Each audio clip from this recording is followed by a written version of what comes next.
The morning sky over New York City changed forever when the ships arrived. Jake Morrison was drinking his coffee on the observation deck of the space station New Horizon when he saw them first. Huge ships that looked like floating diamonds appeared. Out of nowhere above every major city on Earth, the ships were so big they cast shadows on the ground below. "Sir, you need to see this," said Amy Brooks from her station. She was the communications officer and her voice was shaking. "We're getting signals from all over the planet. Every city is reporting the same thing." Jake put down his coffee and walked over to the main screen. The alien ships were beautiful in a way that made him feel small. They were made of something that looked like crystal, and they caught the sunlight and threw it back in rainbow colors. There were 12 ships total, one over each major city. "Are they hostile?" Jake asked. "We don't know yet, sir. They're not attacking, but they're also not responding to our signals." Amy worked at her controls. "Wait, sir. I'm getting something now. It's coming through on all frequencies at once. Every radio, every television, every satellite is picking this up." The voice that came through was calm and friendly. It spoke in perfect English, but somehow Jake knew it was also speaking in Chinese over Beijing and Spanish over Mexico City, and every other language where the ships waited. "Greetings, people of Earth," the voice said. "We are the Galactic Defense Coalition. Your world has been chosen for protection against the coming darkness. We offer you membership in our alliance and the technology to defend your planet. Do you accept?" Jake looked at Amy. She looked back at him with wide eyes. Neither of them knew what to say. Down on Earth, President Lisa Kane was in the middle of a meeting about trade agreements when her aide burst into the room. "Madam President, we have a situation. You need to see this right now." Within minutes, Lisa was in the Situation Room watching the same broadcast that Jake was seeing from space. The room was full of generals and advisors, all talking at once. "Order, please," Lisa said firmly. "General Martinez, what's our military status?"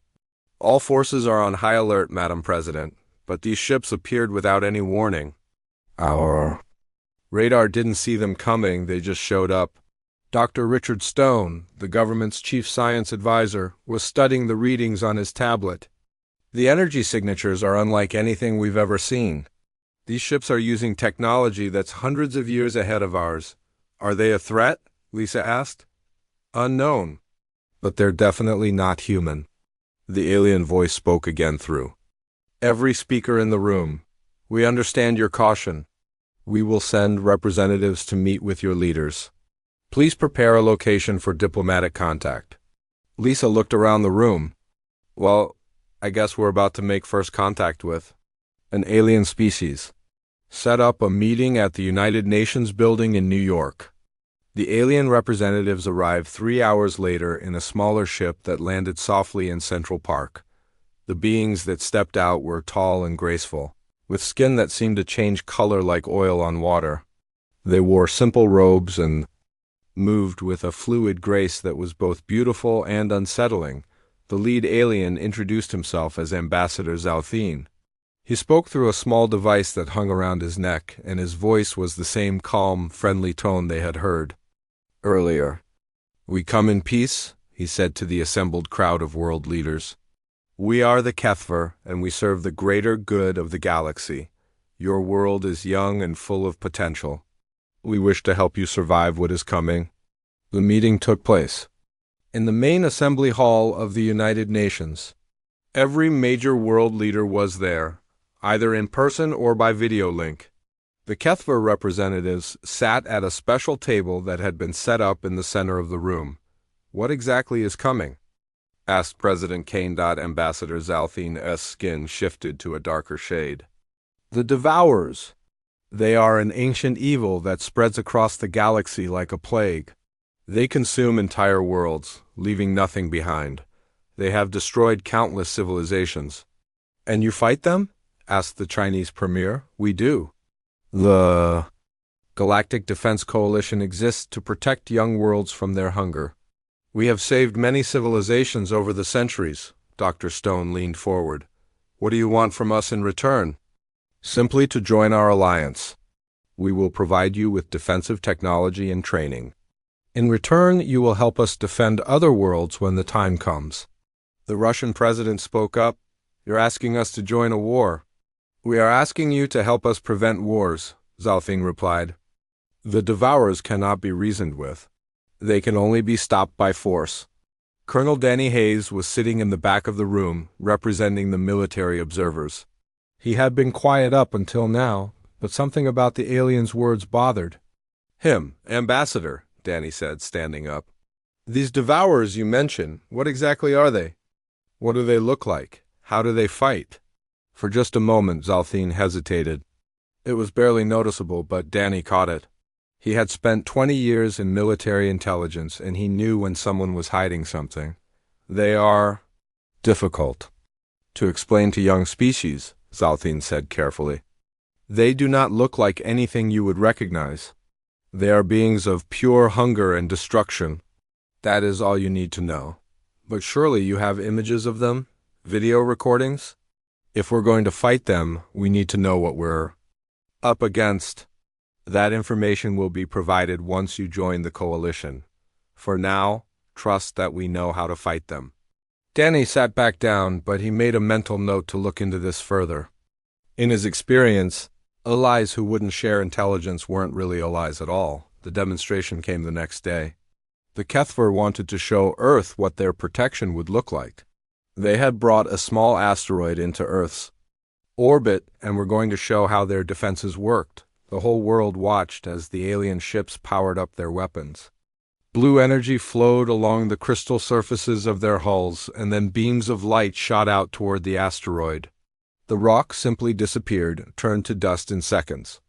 Impressive, said General Martinez as he watched from the Pentagon. That kind of firepower could stop any threat. But Danny was thinking about something else. The aliens had been very specific about what they were demonstrating. They showed how they could destroy an asteroid, but they hadn't shown how they would fight against other ships. Their weapons seemed designed for a very particular kind of target. The world leaders met again that evening to discuss the alien offer. Most were in favor of accepting. The technology the Kethver were offering was incredible, and the threat of these Devourers seemed real enough. We need to think about this carefully, said President Kane. This isn't just about joining an alliance. They're asking us to fundamentally change how we see ourselves in the universe. But what choice do we have? Asked the British Prime Minister. If these Devourers are as dangerous as they claim, we need protection. Dr. Stone had been quiet for most of the meeting, but now he spoke up. I've been analyzing their technology demonstrations. Their defensive systems are very advanced, but they're also very specialized. It's almost like they're designed to fight against specific types of attacks. What are you saying? Asked Lisa. I'm saying that maybe we should ask more questions before we agree to anything.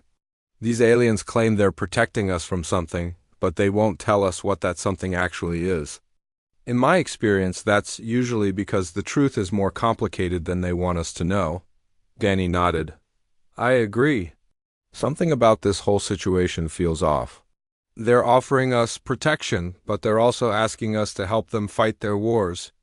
That doesn't sound like protection to me. That sounds like recruitment. The debate continued long into the night. Some leaders wanted to accept the offer immediately, while others wanted to wait and learn more. In the end, they decided to ask for more time to consider the proposal, but even as the official discussions continued, some people were already starting to ask their own questions. And those questions would soon lead to answers that would change everything. While the world leaders continued their talks with the Kethver, Colonel Danny Hayes was putting together his own team. He had a feeling that something was wrong with the alien story, and he wanted to find out what it was before Earth made any big decisions. Danny's first call was to Captain Maria Santos. She used to work for Navy Intelligence and was now teaching at the Naval War College. Maria was one of the smartest people Danny knew, and she had a talent for seeing through lies. I need you to look at something, Danny told her over the secure phone line. Can you get to Colorado Springs by tomorrow? What's this about? Maria asked. First contact. And I think we're being lied to. Maria arrived at the secret facility the next morning. Danny had also called in Dr. Kevin Wright, a physicist who worked on classified projects, and Sergeant Tony Garcia, a special forces soldier who spoke 6 languages and had a degree in computer science. Okay, Danny said, as the 4 of them sat in a windowless room filled with computers. Here's what we know. The aliens say they want to protect us from something called the Devourers. But they won't tell us what the Devourers actually are. That bothers me, Maria nodded. In intelligence work, when someone offers to help you but won't explain what they're helping you with, it usually means they're the real threat. Dr. Wright had been studying the recordings of the alien demonstrations. I've been looking at their technology. It's incredible, but there's something odd about it. Their weapons and defenses are very specific, and they're not designed for general warfare. They're designed to fight against particular types of attacks. Of what kind of attacks? Danny asked. That's what I'm trying to figure out.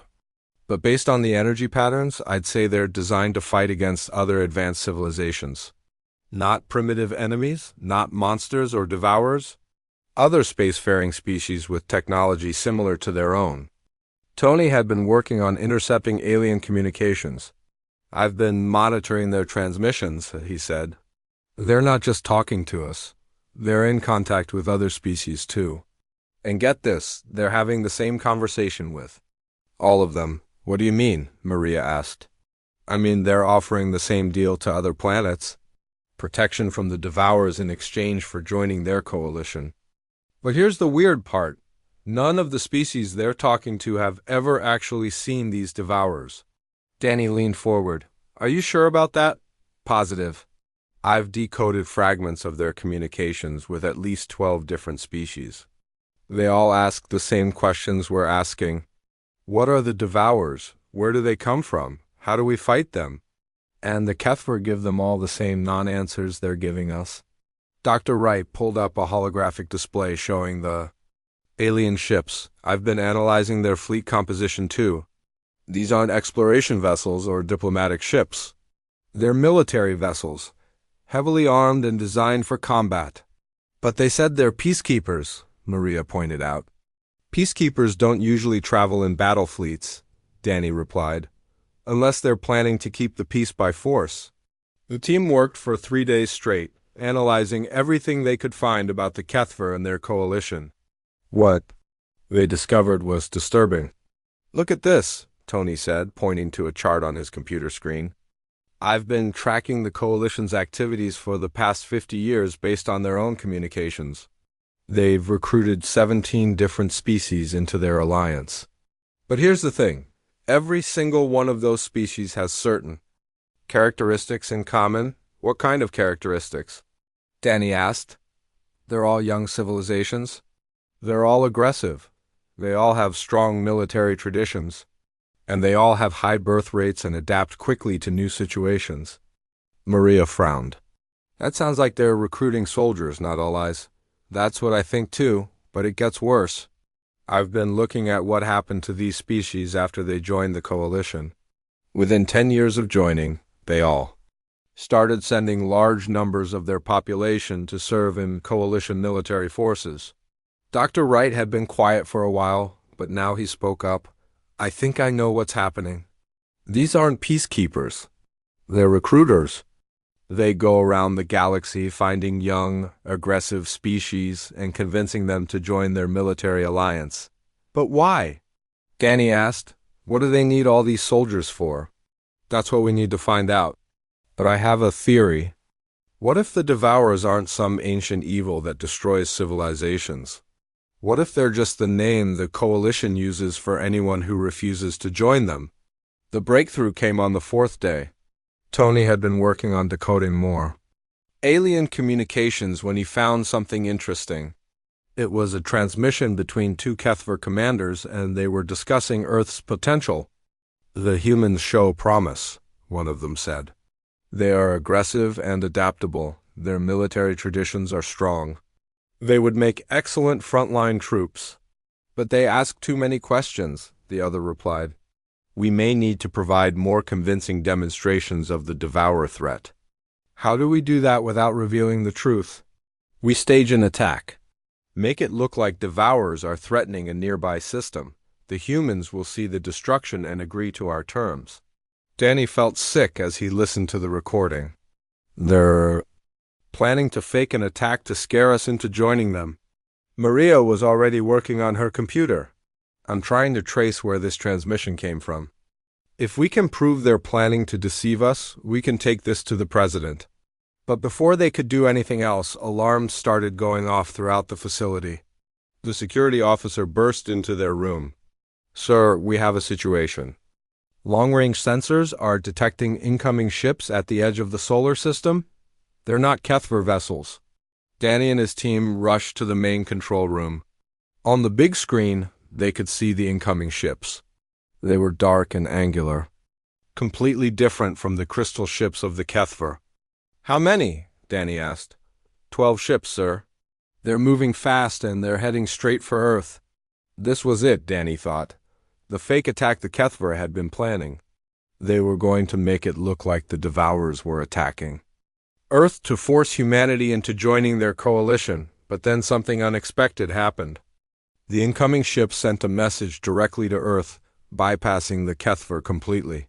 People of Earth, the voice said.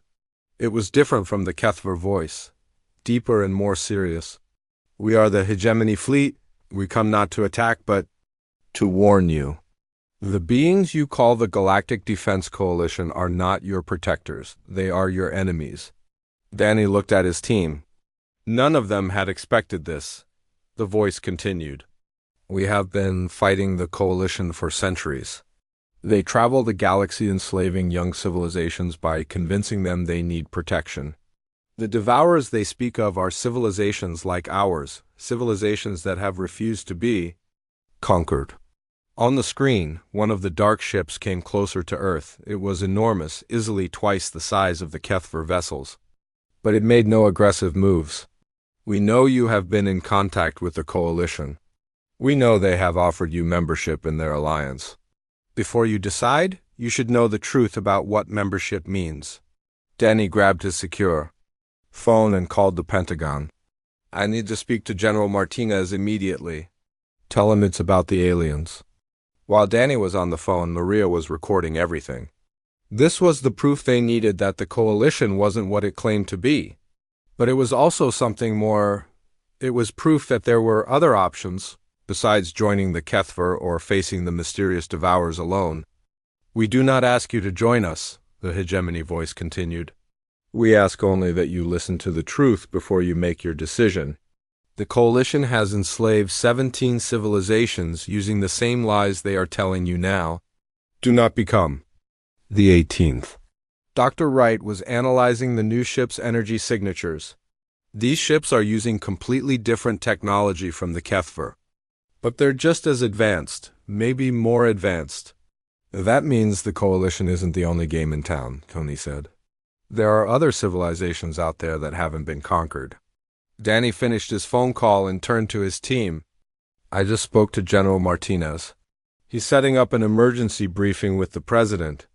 We need to get everything we've learned to the White House immediately. What about the Kethver? Maria asked. They must know about these new ships. By now, as if in answer to her question, the crystal ships above Earth cities began to glow brighter. Their weapons were powering up. People of Earth, Ambassador Zalthina's voice came through the speakers. The Devourers have found you. They come with lies and false promises. Do not listen to them. Accept our protection now, before it is too late. But the hegemony ships made no move to attack. Instead, their leader spoke again. We will not fire the first shot. We came here to warn you, not to fight. But if the coalition attacks us while we are trying to communicate with you, ask yourself, who are the real aggressors here? Danny looked at the screen showing both fleets facing each other above Earth. The Kethver ships were clearly preparing for battle, while the hegemony ships remained in defensive positions. I think, he said quietly, we're about to find out which side is telling the truth. The tension in space above Earth was so thick you could cut it with a knife. The crystal ships of the Kethver were glowing bright blue, their weapons charged and ready. The dark ships of the hegemony floated nearby, still not making any aggressive Moves. President Lisa Kane was in the White House Situation Room, surrounded by her advisors and military leaders. The room was filled with screens showing both fleets, and everyone was waiting to see what would happen next. "Madam President," General Martinez said, "we need to make a decision. Do we trust the coalition or do we listen to these new arrivals?" "I want to hear what Colonel Hayes has to say first," Lisa replied. "He's been investigating this situation from the beginning." Danny was already on his way to Washington with his team.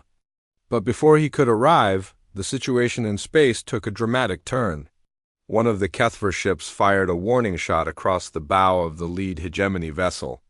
"This is your final warning," Ambassador Zalthin's voice came through all communication channels. "Leave this system immediately or face the consequences," the hegemony commander responded calmly. "We have committed no hostile acts.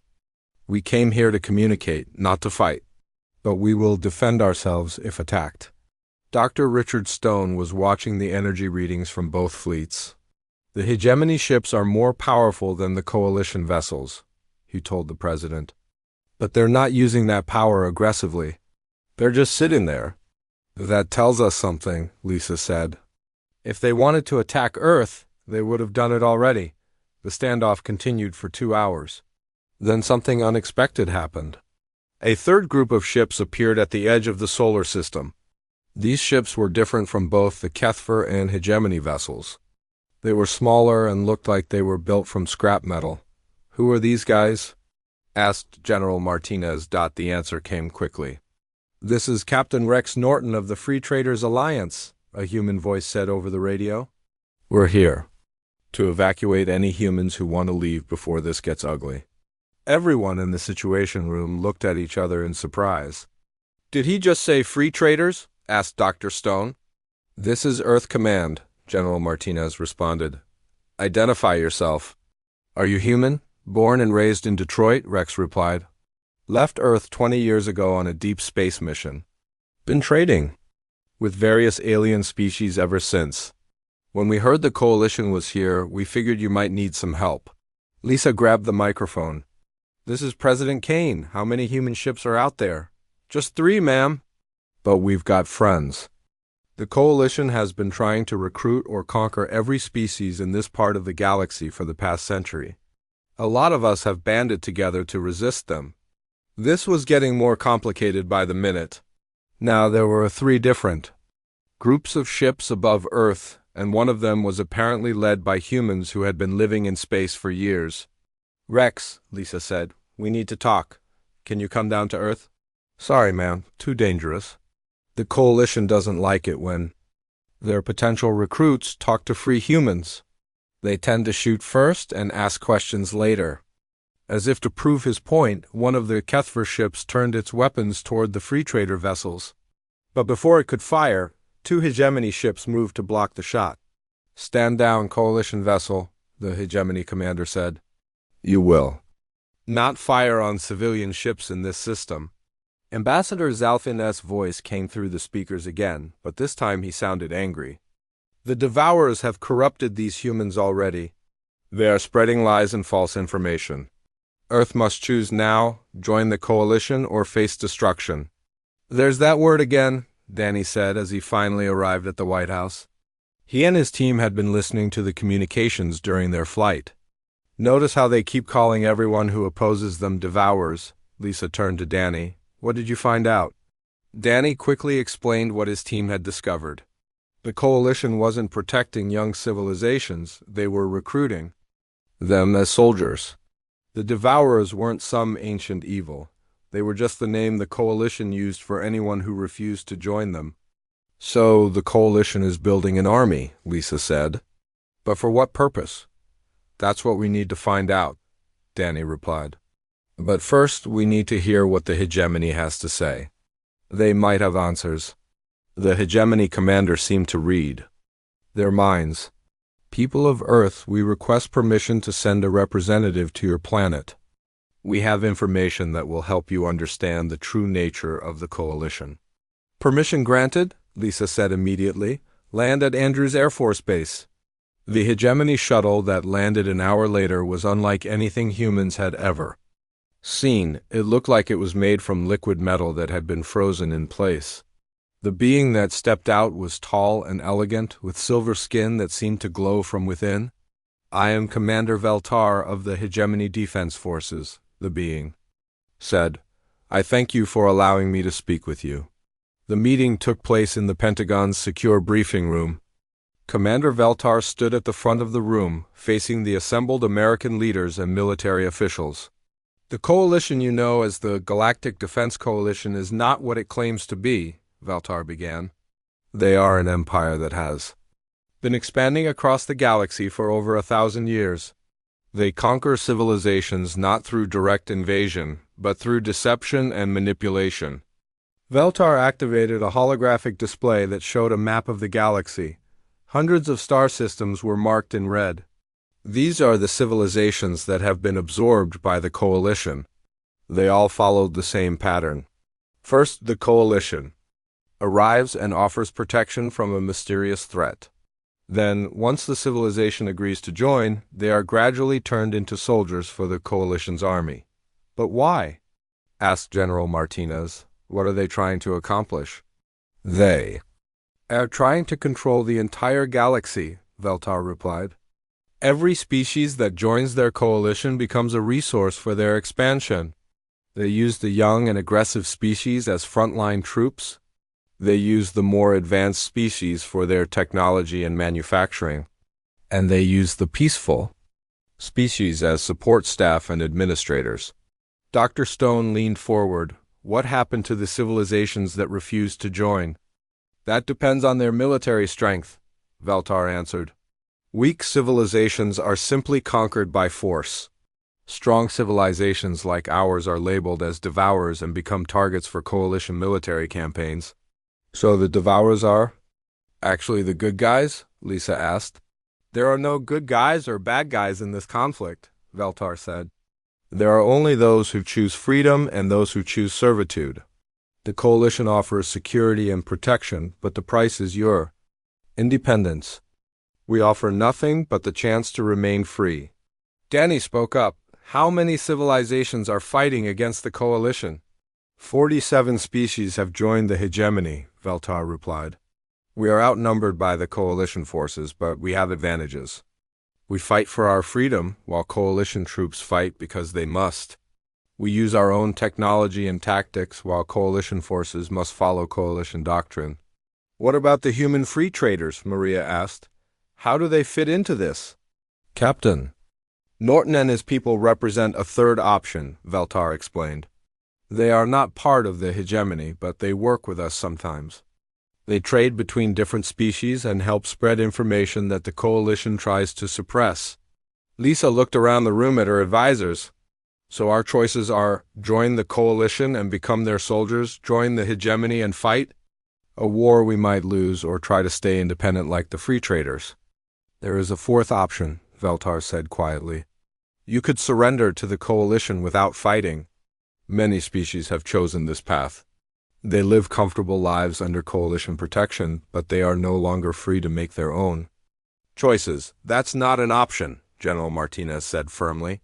"Americans don't surrender our freedom without a fight." "I thought you might say that," Veltar smiled. "Your species has a reputation for independence.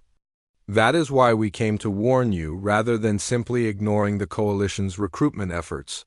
The meeting continued for several hours.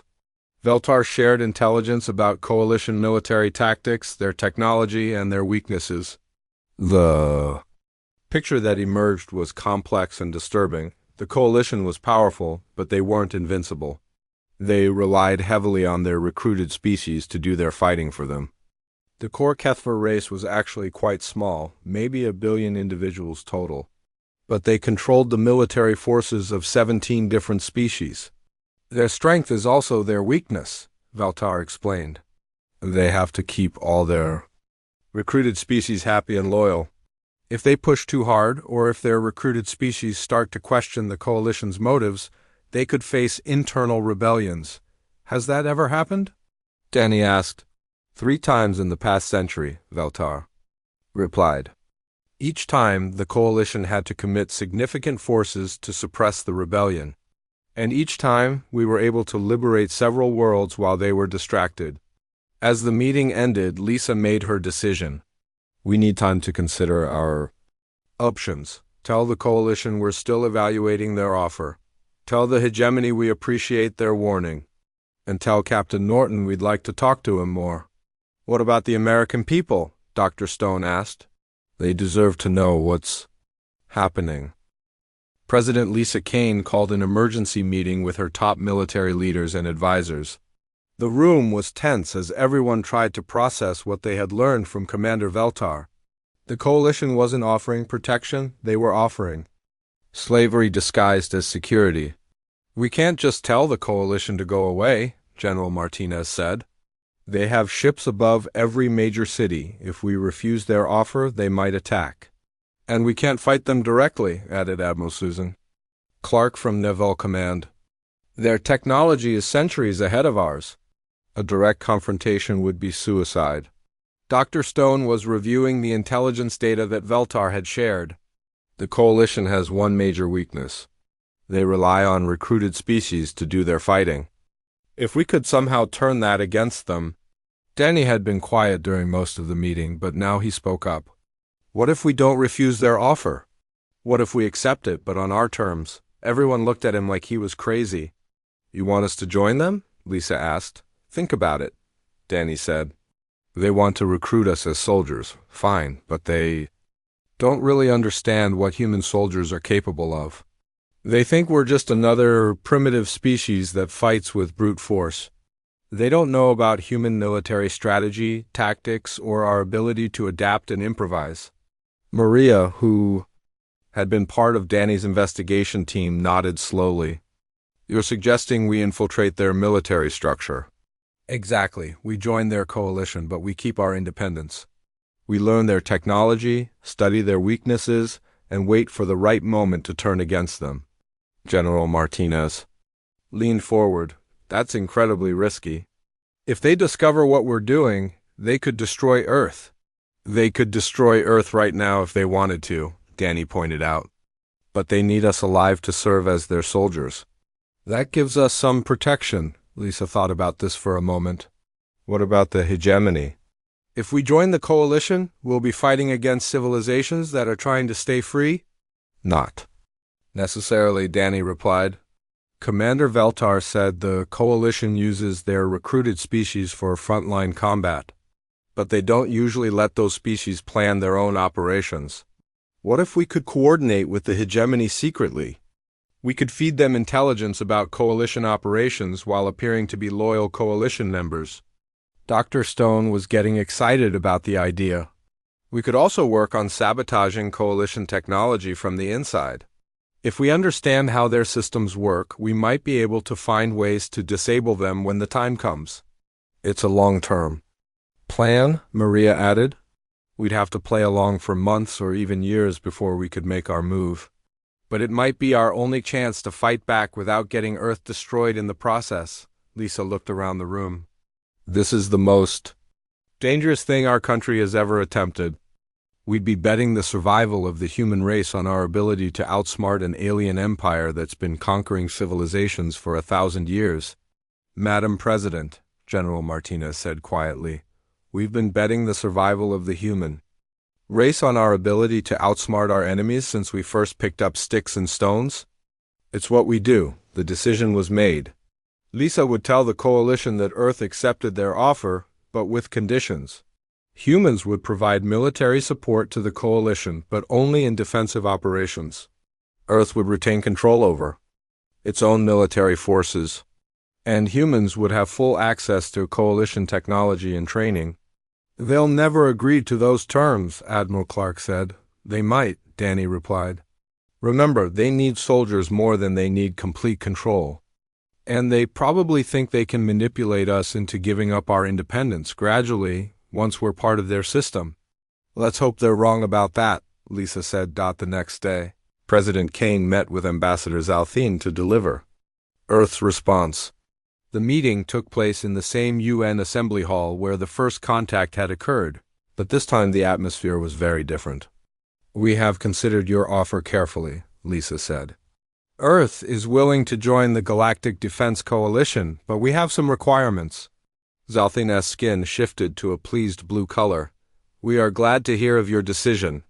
What requirements do you speak of? First, human military forces will remain under human command. We will coordinate with coalition operations, but we will not surrender control of our troops to alien commanders. That is unusual, Zalthin said carefully. Most species prefer to integrate fully with coalition command structures. Humans are not most species, Lisa replied firmly. Second, we want full access to coalition technology and intelligence. If we're going to fight your wars, we need to understand what we're fighting against. Again, unusual. Such information is typically shared gradually as new members prove their loyalty. Third, human forces will only participate in defensive operations. We will help protect coalition worlds that are under attack, but we will not participate in offensive campaigns against other civilizations. Now, Zalthin's skin was shifting to an orange color that probably meant concern or irritation. The distinction between defensive and offensive operations is not always clear in warfare. It's clear enough, Lisa said. Do you accept our terms? Or not? Zalthin was quiet for a long moment. Behind him, Lisa could see other HFY representatives talking among themselves in their own language. We accept your terms, Zalthin finally said. But understand that full membership in the coalition requires trust and cooperation. We hope that Earth will eventually embrace the full responsibilities of coalition membership. We hope so too. Lisa lied smoothly. The signing ceremony took place a week later. Representatives from all of Earth's major nations gathered to watch President Kane sign the agreement that would make humanity part of the Galactic Defense Coalition. But even as the ceremony was happening, Danny and his team were already working on the real plan. They had secretly contacted Commander Veltar and Captain Rex Norton to begin setting up communication channels that the Coalition wouldn't detect. Though the hardest part will be training our people to act like loyal Coalition members while actually working against them, Maria said during one of their planning sessions. We'll need to be very careful about who we trust with this information, Tony added. If even one person talks to the wrong alien, the whole plan falls apart. Dr. Wright had been studying the Coalition technology that Earth was supposed to receive as part of the agreement. Their equipment is impressive, but it's also designed to be dependent on Coalition support systems. They don't want their recruited species to become too independent. Can you work around that? Danny asked. Maybe. I'll need to study it more. But I think we can modify their technology to work independently of their control systems. The first Coalition technology arrived a month after the signing. It came with a team of HFY technicians who were supposed to train human personnel in its use. But the humans learned much more than the aliens intended to teach them. They're treating us like children, complained Colonel Nancy White, who was leading the human military integration program. They show us how to use their weapons and equipment, but they won't explain how any of it actually works. That's probably intentional, Danny told her during a private meeting. They don't want us to understand their technology well enough to use it against them. Well, they underestimated human curiosity, Nancy replied. My engineers have been taking apart everything they give us and figuring out how it works. We're learning a lot more than they think we are. This was exactly what Danny had hoped would happen. Humans had always been good at reverse engineering technology and improving on it. Give a human an alien weapon, and within a month they'd figure out how to make it better, cheaper, and more reliable. The first test of the new arrangement came when the Coalition asked for human troops to help defend a world called Nexus Prime, according to the Coalition. The world was under attack by Devourer forces and needed immediate assistance. This could be our chance to see how Coalition operations really work, Nancy told Danny, and maybe make contact with these so-called Devourers to see if they're really as evil as the Coalition claims. Be careful, Danny warned. Remember, as far as the Coalition knows, we're loyal members now. Don't do anything that might make them suspicious. Nancy assembled a force of 500 volunteers from various branches of the military. They were equipped with a mixture of human and Coalition technology, and they were briefed on coalition military doctrine, but they also carried secret instructions from Danny. If they encountered enemy forces, they were to try to establish communication. If possible, they were to gather intelligence about coalition weaknesses. And above all, they were to remember that their real loyalty was to Earth, not to the coalition. As the human force departed for Nexus Prime aboard a coalition transport ship, Danny wondered if he had just made the biggest mistake in human history. If the plan worked, it could lead to Earth's freedom and the liberation of dozens of other species. If it failed, it could mean the destruction of humanity, but there was no turning back now. Earth was officially part of the Galactic Defense Coalition. The question was whether humanity could stay human while pretending to be something else. We're about to find out what humans are really made of. Colonel Nancy White stood on the bridge of the Coalition transport ship as it approached Nexus Prime. Through the viewport, she could see the planet under attack. Energy beams flashed between ships in orbit and explosions lit up the darkness of space. Prepare for combat deployment, the Kethver ship commander told her. You will land on the northern continent and push back the Devourer ground forces. Nancy nodded, but inside she was thinking about her real mission. Danny's instructions were clear: gather intelligence, make contact with the enemy if possible, and learn everything she could about how coalition operations really worked. Her 500 human troops were ready. They had trained with coalition weapons and equipment, but they had also kept their human radios and communication gear hidden.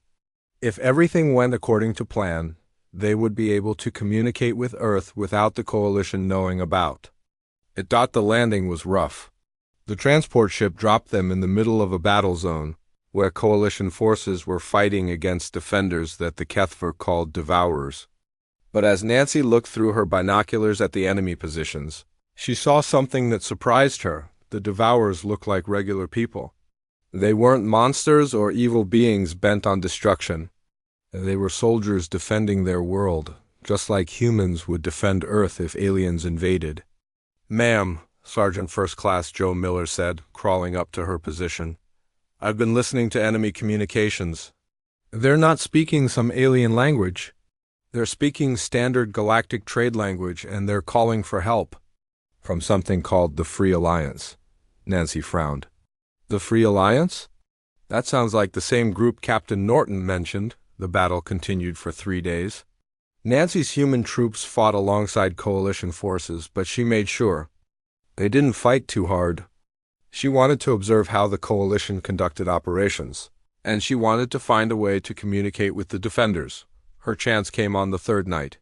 During a lull in the fighting, Nancy took a small team toward the enemy lines under cover of darkness. Instead of attacking, they set up a communication device and broadcast a message. "This is Colonel Nancy White of the Earth Defense Forces," she said into the radio. "We are new members of the coalition, but we're not here by choice. We want to talk." The response came quickly. "This is Commander Alan Brooks of the Nexus Defense Force. Are you really from Earth?" Nancy was shocked. "Did you say Brooks? And, did you say you're human?" "Born in Canada, joined the space program 20 years ago. There are a lot of humans out here, Colonel, more than you might think." It turned out that Commander Brooks was part of the same group as Captain Rex Norton. Over the past 50 years, humans had been exploring deep space and making contact with other civilizations. Many of them had chosen to stay out in space rather than return to Earth. "We've been watching what's happening back home," Brooks explained during their secret meeting. "When we heard the coalition was recruiting Earth, we knew we had to help." Nancy told him about Earth's real plan: to infiltrate the coalition and work against them from the inside. Brooks was impressed but worried. "The coalition isn't stupid," he warned. "They've been doing this for centuries. They'll figure out what you're doing eventually." "Maybe," Nancy said. "But humans have some advantages they don't know about. We're really good at pretending to be something we're not when we have to." Brooks shared intelligence about coalition operations that he had gathered over the years. The coalition was much weaker than they appeared. Most of their military force came from recruited species who didn't really want to fight. The core Kethver population was small and relied heavily on their reputation for power. If enough recruited species turned against them at the same time, the coalition would collapse, Brooks said. But organizing something like that would be almost impossible. Almost, Nancy agreed, but not completely impossible. When Nancy returned to Earth a week later, she brought back crucial intelligence. The coalition was indeed using recruited species as expendable soldiers. The enemies they called devourers were actually free civilizations defending themselves. And there were already humans living in space who could help Earth coordinate resistance efforts. Danny and his team analyzed every piece of information Nancy had gathered. The picture that emerged was both encouraging and terrifying. The coalition could be defeated, but it would require careful planning and perfect timing. "We need to start building a network," Danny told President Kane during a secure briefing. "Not just with other human groups, but with recruited species inside the coalition. If we can coordinate a galaxy-wide rebellion, we might actually have a chance." Over the next 6 months, humans began to distinguish themselves within coalition forces. They were creative, adaptable, and surprisingly effective in combat. But they were also asking questions that made their HFY supervisors uncomfortable. "Why don't we try to negotiate with the Devourers before attacking them?" Captain Rachel Foster asked during a mission briefing. "Devourers cannot be reasoned with," the HFY commander replied. "They seek only destruction. But what if they're just defending their homes?" Rachel pressed. "Wouldn't we do the same thing if aliens invaded Earth?" These kinds of questions started to spread among other coalition species. Humans had a way of making other people think about things they had never questioned before. Dr. Wright, meanwhile, had been working on modifying coalition technology. His team had figured out how to disable the remote shutdown systems that the coalition built into all their equipment. They had also learned how to jam coalition communications and sensors. If we ever need to fight them directly, we'll have some advantages they won't expect. Wright reported to Danny the breakthrough came when human forces encountered a group of coalition soldiers from a species called the Valorians. During a joint operation, the Valorian commander approached Colonel Nancy White privately. "Your species asks many questions," the alien said. "Questions that we have also wondered about but were afraid to voice." "What kind of questions?" Nancy asked carefully. "Why do we always fight for the coalition but never see any benefits for our own worlds? Why are the HFY the only species that never sends soldiers to the front lines? Why do they call every civilization that opposes them devourers when many of them seem to be fighting for their freedom?" Nancy realized this was the moment they had been waiting for. "Would you like to know the answers to those questions?" The Valorian rebellion began 2 weeks later. When coalition forces tried to suppress it, they found that their weapons and equipment had been sabotaged. Communication systems failed at crucial moments. Transport ships broke down. And somehow, the rebels always seemed to know exactly where coalition forces were going to attack. How is this possible? Ambassador Zalthine demanded during an emergency meeting with Earth's representatives. The Valorians were loyal members of the coalition for over a century.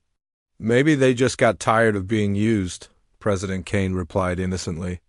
"People sometimes rebel when they feel like they're not being treated fairly." But Zalthine was beginning to suspect something. "This rebellion began shortly after your forces started working with Valorian units. That seems like quite a coincidence." "Humans do tend to talk a lot," Kane admitted. "Maybe we accidentally gave them some ideas about the value of independence. The coalition tried to crush the Valorian rebellion, but it spread faster than they could contain it. 3 more species joined the revolt within a month, then 6 more. Each rebellion was better organized and better equipped than the last, almost like someone was teaching them human military tactics. Finally, the truth came out. A coalition intelligence officer discovered evidence of secret communications between human forces and rebel groups. The HFY leadership realized they had been infiltrated from the very beginning. "You have betrayed the coalition," Zalthine accused President Kane during what would be their final meeting. "You accepted our protection and then turned our own members against us." "We accepted your offer," Kane corrected him. "But we never promised to help you enslave other species. You wanted to recruit human warriors. Well, congratulations. You got exactly what you asked for. The Coalition fleet moved to attack Earth, but they found something waiting for them that they hadn't expected. The crystal ships that had once floated above Earth's cities were surrounded by vessels from dozens of different species, former Coalition members who had joined the rebellion. People of Earth, Commander Veltara's voice came through the communication systems. The hegemony stands. With you, together we will end the Coalition's reign of terror. The battle was fierce but short. Coalition forces were outnumbered and outgunned by the combined rebel fleet. More importantly, they were fighting against species who had spent years learning Coalition tactics and technology. Every weakness the Coalition had was known and exploited. When the last Coalition ship surrendered, President Kane broadcast a message to the entire galaxy. The Coalition offered Earth protection, she said. But we asked the right questions. We asked what they were protecting us from, and we found out they were protecting us from freedom. We asked who the real enemy was, and we found out it was them. To every species that's still under Coalition control, remember this: no one can give you freedom.